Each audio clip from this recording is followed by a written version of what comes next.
Hi everyone, I'm Rishu and I welcome you back to my channel. So if you are new here, let me tell you, I create educational content here, and if you are looking for more of such videos, then do not forget to hit the subscribe button. So let me just straight take you to the topic of today, which is research. So this is my first video in RM series, research methodology series. So this video is about the very basics of research. By the end of this video, you will understand what is research, what is the significance of research and what are the types of research. तो research को अच्छे से समझते हैं इस video में. अगर हम बात करते हैं definition या meaning research की, so look, if we hear this word research, जब भी हम इस word को सुनते हैं, so what comes to our mind is probably some people wearing white coats, laboratories, test tubes, or max to max some marketing people conducting surveys, right? So that only is not research, though that is a part of research, but वो ही research नहीं है. Research सभी areas में की जाती है, सभी fields में की जाती है. आपकी HRM में होती है, मार्केटिंग में होती है, एनिमल्स की स्टडी के लिए रिसर्च होती है, इंडस्ट्रीज में रिसर्च होती है. So research is everywhere, not only in the science and chemistry labs. So अगर हम रिसर्च की फंडामेंटल या मोस्ट बेसिक जो इसकी एक्सप्लेनेशन है या इसका एक गोल है, उसकी अगर हम बात करें, then this is the creation of new knowledge or ideas. So you should understand this first.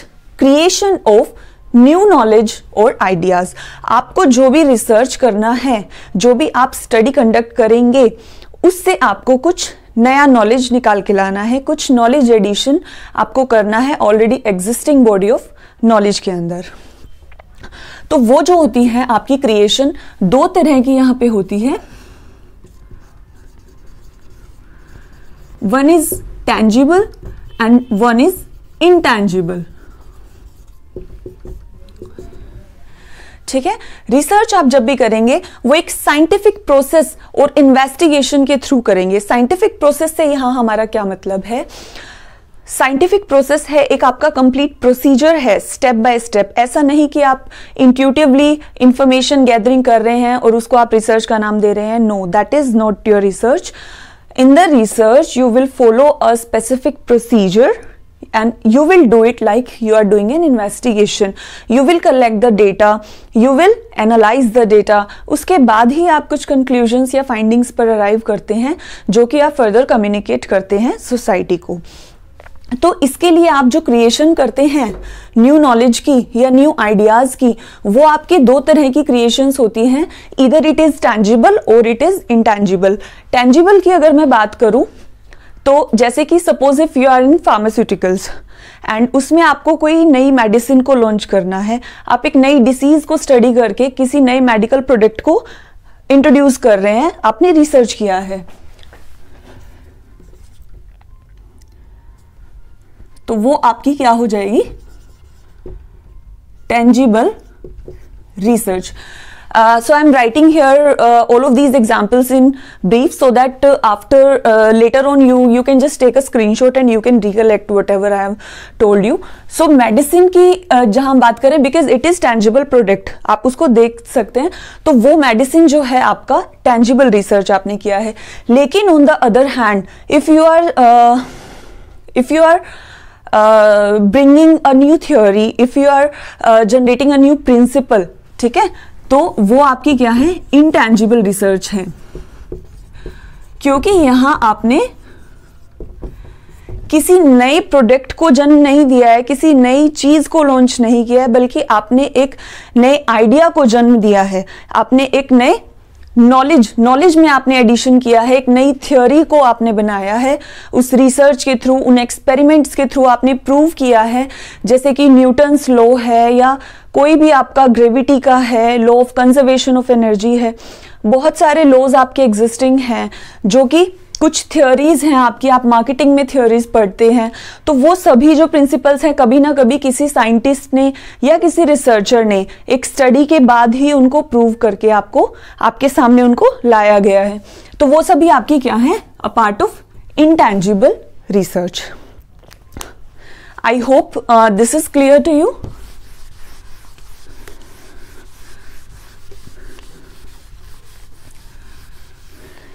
So research को आप अभी समझ गए हैं कि रिसर्च क्या होता है. It is very basic and very integral part in every aspect of our lives. ऐसा जरूरी नहीं है कि if you are doing a PhD तो ही आप रिसर्च का पार्ट बन रहे हैं. If you are just simply like helping some researcher in fulfilling the survey, fulfilling the questionnaires, so then only you are contributing towards doing a research. तो इसके बाद मैं आपको जिस टॉपिक के बारे में बताने जा रही हूँ,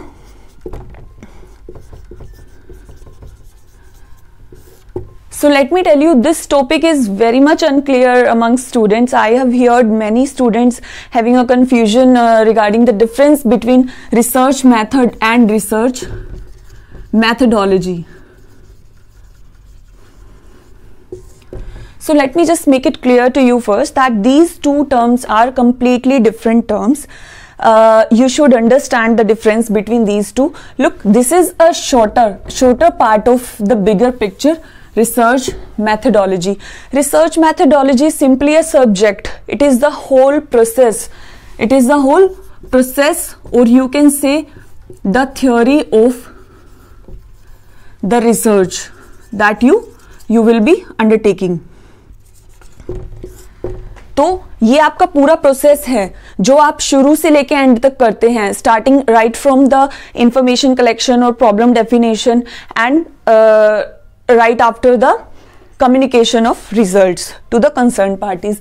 तो ये जो पूरा आपका प्रोसेस रहता है उसको हम यूजुअली मैथडोलॉजी कहते हैं. और यही एक रीज़न है जो भी आप सब्जेक्ट पढ़ते हैं UGC नेट में जो आपको इंट्रोड्यूस किया जाता है या आपके एज अ मैनेजमेंट स्टूडेंट आपको पढ़ाया जाता है. So that is research methodology, not research methods. तो रिसर्च मैथड्स हमारे क्या होंगे? These are just few methods or techniques to collect the data. ठीक है. So students just understand this. आप जो पूरे methodology के दौरान सिर्फ एक एज अ स्टेप आप डेटा को कलेक्ट करते हो, इंफॉर्मेशन को कलेक्ट करते हो, whether through surveys, through questioners, through observation. Methods बहुत सारे हैं जिनके थ्रू आप रिसर्च डेटा को कलेक्ट करते हो. तो सिर्फ उस डेटा कलेक्शन पार्ट को, उसके लिए जो मेथड्स हम यूज कर रहे हैं उनको हम टर्म यूज करते हैं उनके लिए रिसर्च मेथड्स. ठीक है. जबकि रिसर्च मैथडोलॉजी आपका एक होल प्रोसेस है. So in other words you can also say research methods is a subset of research methodology. So I hope ये भी आपको क्लियर हो गया होगा कि research methods and research methodology में क्या डिफरेंसेस हैं. इसके बाद एक लास्ट टॉपिक मैं जो यहाँ पे आपको इस वीडियो में कवर करूंगी, that would be types of research.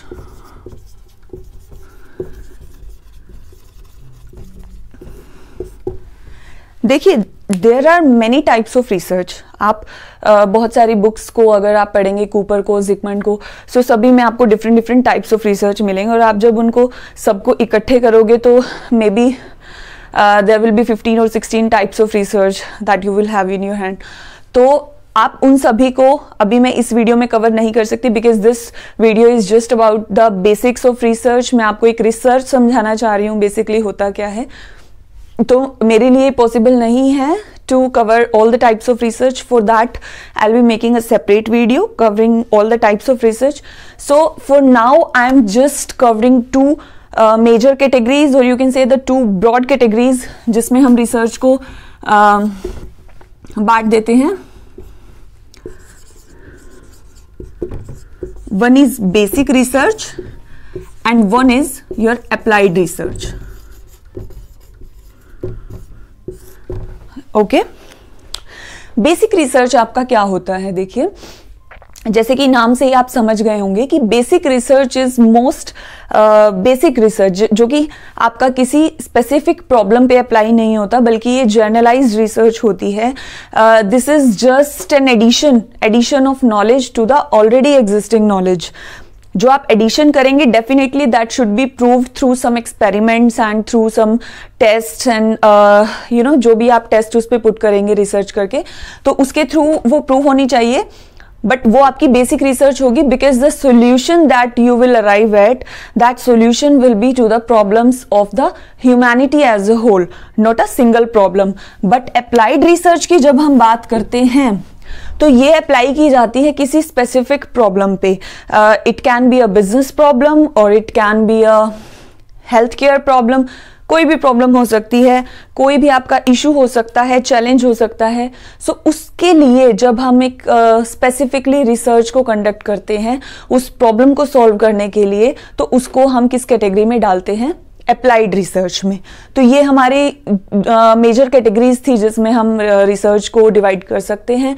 इसके अलावा हमारे पास exploratory research, descriptive research, diagnostic research, causal research, बहुत सारे डिफरेंट टाइप्स ऑफ रिसर्च हैं, qualitative, quantitative, long term, short term. वो सभी हम एक नेक्स्ट वीडियो में कवर कर सकते हैं. तो ये मैं आपको टाइप्स ऑफ रिसर्च के बारे में मैंने आपको बता दिया है. इसके अलावा लास्ट टॉपिक इस वीडियो में जो मैं कवर कर रही हूं, दैट इज रिसर्च प्रोसेस. बहुत शॉर्ट में मैं आपको एक रिसर्च प्रोसेस समझाऊंगी. As I have already told you that this is a scientific investigation और a scientific procedure, not a intuitive procedure कि आपने अभी डेटा कलेक्ट कर लिया, आपने अभी रिपोर्ट बना ली. ऐसे नहीं होता है. ये एक पूरा सीरीज में चलता है. कुछ टेस्ट अप्लाई किए जाते हैं, उससे पहले एक प्रॉपर आपका क्वेश्चनर होना चाहिए जिसके थ्रू आप डेटा कलेक्ट करते हैं. इवन ऑडियंस को भी आप कैसे सेलेक्ट कर रहे हो, सैंपल को कैसे सेलेक्ट कर रहे हो, हर चीज़ के लिए हमारे पास प्रॉपर मेथड्स हैं, प्रॉपर टेक्नोलॉजीज हैं. उन सभी को ध्यान में रखते हुए हमें इस पूरे प्रोसीजर को फॉलो करना होता है. तो अगर आप बुक्स में पढ़ेंगे तो प्रोसेस आपको बहुत लेंथी प्रोसेस और मोर और less that will be same in all the books. तो मैं अगर उसको बहुत ब्रीफ में आपको उसको समराइज करूं तो it starts at generally a question,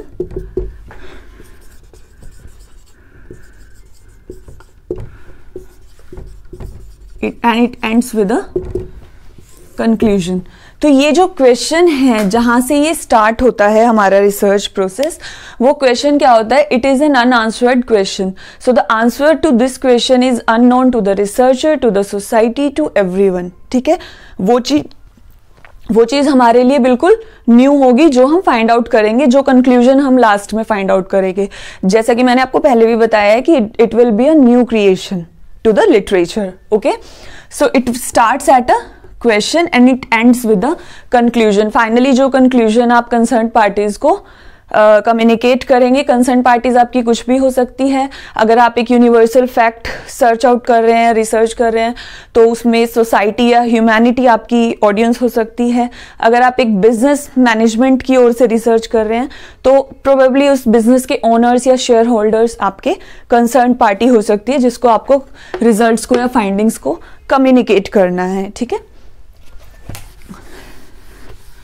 और अगर मैं स्टेप्स की बात करूं, so what steps are included in the research process. So I am just let me just name down all of those steps, but I am not going to detailing क्योंकि हर एक step पे एक separate chapter आपका बन जाता है. So probably on each of those steps I will be making a separate video. So if you want to study the research process in detail, you can switch to my another videos in RM series that I will be uploading letter.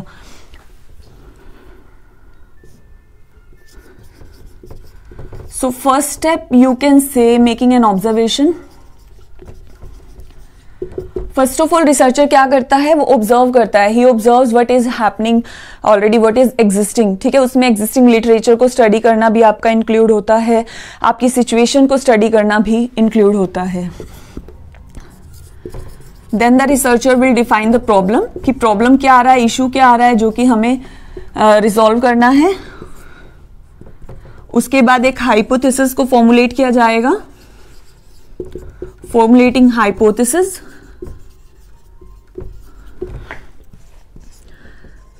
Then information collection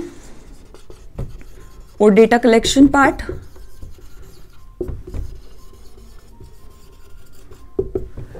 then analysis and interpretation.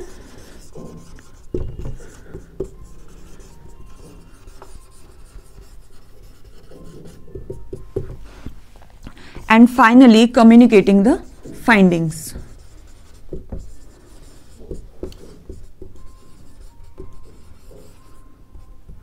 तो ये सभी जो हैं आपके क्या हैं, steps हैं, वो सभी जो रिसर्च प्रोसेस में आपके इंक्लूड होते हैं, और इन सभी पे मैं अलग से एक वीडियो बनाने वाली हूँ. तो रिसर्च प्रोसेस मैंने आपको समझा दिया. Basically I guess research is very much clear to you now. Research जो है आपका वो सिंपल, आप इसको एक ऐसे मत समझिए कि this is a part of subject, this is a part of study. आप इसको बहुत बेसिक अपनी डेली एस्पेक्ट, डेली लाइफ में समझिए कि सपोज मुझे अभी जैसे we have all faced the Covid phase, so I just want to know what would be the impact of COVID on say nurses, say doctors, on the industrialists, on businessmen, on animals. ठीक है, तो किसी भी party पे anyone and everyone, anything possible which comes to your mind, आप उस पे किसी भी चीज का, किसी भी वेरिएबल का, एक वेरिएबल का दूसरे वेरिएबल पर इम्पैक्ट जानना चाहते हैं, तो you can just simply conduct a research. आप अपनी स्टडीज को उठा के देख सकते हैं, उनसे कुछ कंक्लूजन्स ड्रॉ कर सकते हैं, या फिर आप कुछ एक्सपेरिमेंट्स कंडक्ट कर सकते हैं, नर्सिस को इंटरव्यू कर सकते हैं. मैं ये आपको बहुत बेसिक समझा रही हूँ. There are multiple methods which we will be discussing about in our coming series. तो उसके थ्रू आप क्या करते हैं, रिसर्च करते हैं. So that was all about today's topic. If you like this video then do like, comment and share with your friends, and do not forget to hit the subscribe button. Thank you so much.